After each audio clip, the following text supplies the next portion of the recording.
अस्सलामुअलैकुम नाजरीन ग्रामी, मियाँ बीवी का रिश्ता सिर्फ दो लोगों का नहीं, दो खानदानों के राब्ते का जरिया है। और हमारे प्यारे दीन इस्लाम में इस मुकद्दस रिश्ते को निभाने और कायम रखने से मुतल्लिक बहुत सी वईदें मौजूद हैं। जहाँ पर दीन इस्लाम ने औरत को बुलंद मुकाम दिया, वहीं उसके शोहर को उस पर हाकिम बनाकर इज्जत और मुकाम में औरत से बढ़तर करार दिया। इसके बरक्स शोहर की नाशुक्री करने वाली औरत अल्लाह ताला की नज़र रहमत से महरूम है। हज़रत अब्दुल्ला इब्ने उमर रज़ी अल्लाह ताला अन्हो बयान करते हैं कि रसूलुल्लाह सल्लल्लाहु अलैहि वसल्लम ने फरमाया, अल्लाह ताला उस औरत की तरफ नज़र रहमत से नहीं देखता जो अपने शोहर का शुक्रिया अदा नहीं करती, इससे बेनियाज नहीं हो सकती। यानी कोई बीवी ये नहीं चाहती कि वो अपने शोहर का घर छोड़कर चली जाए, लेकिन हालात वाक़यात बाज़ औक़ात ऐसे हो जाते हैं जिसकी वजह से ताल्लुकात कशीदा हो जाते हैं। अमूमी तौर पर अगर आप देखें तो एहसान फरामोशी इसका सबब होती है, और औरत के अंदर ये मामला या ये रवैया जल्दी परवान चढ़ता है कि औरत अपने शोहर के एहसान फरामोश हो जाती है। नबी सल्लल्लाहु अलैहि वसल्लम ने एक बार फरमाया कि सारी ज़िंदगी एक मर्द हुस्ने मामला करता रहता है और एक मामले में कुछ कमी हो जाती है तो औरत कहती है, मैंने सारी ज़िंदगी तुमसे कभी कोई खैर देखी ही नहीं। और ये मामला अल्लाह के रसूल सल्लल्लाहु अलैहि वसल्लम की ज़ुबान से निकला है कि ख़वातीन इस तरह से एहसान फरामोशी करती हैं। घरों में ऐसे मामलात भी होते हैं जिनमें ऊंच नीच हो जाती है, लेकिन औरत को चाहिए कि शोहर की नाशुक्री ना करे, क्योंकि नबी सल्लल्लाहु अलैहि वसल्लम की एक और हदीस से पता चलता है कि जहन्नुम में कसीर तादाद ऐसी औरतों की थी जो शोहर की नाशुक्री करती थी। शोहर की नाफरमानी के हवाले से एक वाकया भी आप सभी के साथ शेयर करते चलें कि दोस्तों, कहा जाता है कि एक नौजवान सख्त बीमार हुआ, जिस पर उसकी वालदा ने नज़र मानी कि अल्लाह ताला मेरे बेटे को शिफा अता फरमा दे तो मैं 7 दिन के लिए दुनिया से निकल जाऊंगी। चुनाचे अल्लाह ताला ने मरीज को शिफा अता फरमा दी, मगर वो माँ अपनी नज़र पूरी ना कर सकी।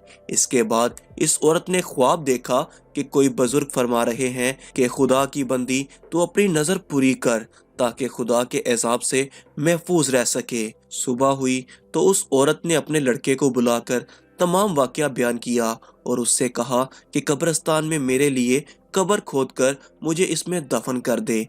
लड़के ने अपनी वालदा के हुक्म की तामील की और उसे जिंदा कब्रिस्तान में दफन कर दिया। इस औरत ने कब्र में दुआ की कि ए मेरे परवरदिगार, मैंने अपनी वुसअत के मुताबिक अपनी नज़र पूरी कर दी, अब तू मुझे कब्र की आफतों से महफूज रख। इतने में औरत क्या देखती है कि उसके सर की जानिब एक रोशनदान है। औरत ने रोशनदान में झांका तो उसे एक बाग नजर आया जिसमें 2 औरतें मौजूद थी, जिन्होंने इस औरत को आवाज़ दी कि बीबी तू हमारे पास चली आ। अल्लाह ताला की कुदरत से वो रोशनदान कुशादा हो गया, जिससे निकलती हुई वो औरत बगीचे में खड़ी उन 2 औरतों के पास जा पहुंची। इस औरत ने उन दोनों औरतों के पास पहुंचकर सबसे पहले सलाम किया, मगर उन दोनों में से किसी भी औरत ने उस औरत के सलाम का जवाब ना दिया। उस औरत ने उन दोनों औरतों से पूछा कि तुम दोनों बातचीत कर रही थी, आखिर मेरे सलाम के जवाब से क्या माना पेश आया। उसको इन दोनों औरतों ने जवाब दिया, सलाम तो इताअत व बंदगी है और हम यहाँ इससे रोक दिए गए हैं। इतने में औरत क्या देखती है कि इन दोनों औरतों में से एक के सर पर परिंदा अपने बाजू से हवा कर रहा है और दूसरी औरत के सर पर एक परिंदा अपनी चोंच मार रहा है। ये देखकर उस औरत ने पहली औरत से दरियाफ्त किया कि तुम्हारी फजीलत का सबब क्या है।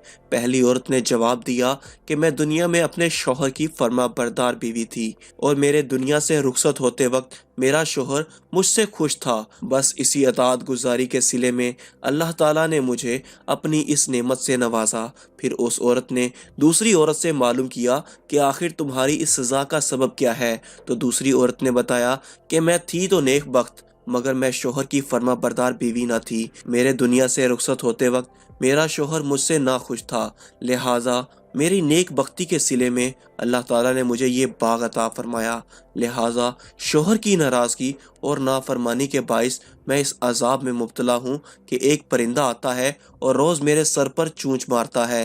لہٰذا میں تم سے درخواست کرتی ہوں کہ جب تم دنیا میں واپس جاؤ تو میرے شوہر کے پاس جانا اور اس سے میری سفارش کرنا۔ ممکن ہے کہ میرا شوہر مجھے معاف کر دے اور مجھ سے راضی ہو جائے۔ چنانچہ جب اس مدفونہ عورت پر 7 دن گزر گئے تو ان دونوں عورتوں نے اس کو بتایا کہ دیکھو اب تم اپنی قبر میں چلی جاؤ، تمہارا لڑکا آیا ہوا ہے۔ ان دونوں عورتوں کی یہ بات سن کر اس عورت نے اپنی قبر میں آ کر دیکھا تو اس عورت کو معلوم ہوا کہ اس کا لڑکا قبر کھود رہا ہے، اور پھر جب وہ لڑکا اپنی والدہ کو لے کر گھر پہنچا تو خبر مشہور ہو گئی کہ فلاں عورت اپنی نظر پوری کر کے قبر سے نکل آئی ہے۔ یہ خبر سن کر لوگ جوک در جوک اس سے ملنے کے لیے آنے لگے، جن میں سے اس عورت کا شوہر بھی شامل تھا جس نے اس عورت سے اپنی سفارش کی درخواست کی تھی۔ اس عورت نے اس شخص سے اس کی بیوی کا تمام حال بیان کر کے اس کی سفارش کی، جس پر اس شوہر نے اپنی بیوی کا قصور معاف کر دیا۔ اس عورت نے خواب میں دیکھا کہ اس کی بیوی اس سے کہہ رہی ہے کہ تیری وجہ سے اللہ تعالیٰ نے مجھے عذاب سے نجات عطا کر دی ہے، اس کے بدلے اللہ تعالیٰ تیرے بھی گناہ معاف کر دے اور تجھے بھی اللہ تعالیٰ اس کی بہتر جزا عطا فرمائے۔ محترم دوستو، آپ خود یہاں پر اندازہ لگائیں کہ شوہر کی فرما برداری کا کتنا بڑا صلہ ہے۔ اللہ تعالیٰ ہماری تمام بہنوں اور بیٹیوں کو اطاعت شوہر کی توفیق عطا فرمائے، ہر حقوق العباد کی فکر کرنے اور اس کو پورا کرنے کی توفیق عطا فرمائے۔ آمین۔ ملتے ہیں اگلی ویڈیو میں، تب تک کے لیے اللہ حافظ۔